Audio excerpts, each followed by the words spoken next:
Une chose que nous devons comprendre sur les objets en JavaScript, c'est qu'ils sont dynamiques, ce qui signifie qu'une fois que vous les avez créés, vous pouvez toujours ajouter de nouvelles propriétés ou méthodes, ou supprimer celles qui existent déjà. Nous avons donc ici un objet cercle avec une seule propriété qui est rayon. Nous pouvons ajouter une autre propriété comme couleur et définir sur jaune. Lorsque nous enregistrons le cercle sur la console, vous pouvez voir que nous avons deux propriétés, couleur et rayon. De même, nous pouvons ajouter une nouvelle méthode ici, donc cercle.draw. Nous le définissons sur une nouvelle fonction, et maintenant, lorsque nous le connectons sur la console, nous pouvons voir que notre objet cercle a trois membres, deux propriétés couleur et rayon, et une méthode.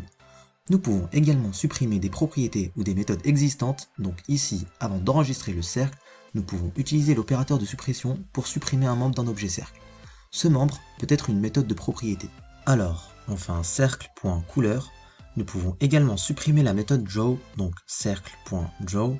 Maintenant, enregistrer les modifications, et nous pouvons voir que notre objet cercle n'a que la propriété radius que nous avons ajoutée au moment de la création de cet objet. Une chose que certains développeurs trouvent déroutant est qu'ici nous avons utilisé le mot-clé const pour définir une nouvelle constante. Cependant, vous pouvez voir que j'ai modifié l'objet cercle de la propriété, puis supprimé cette propriété.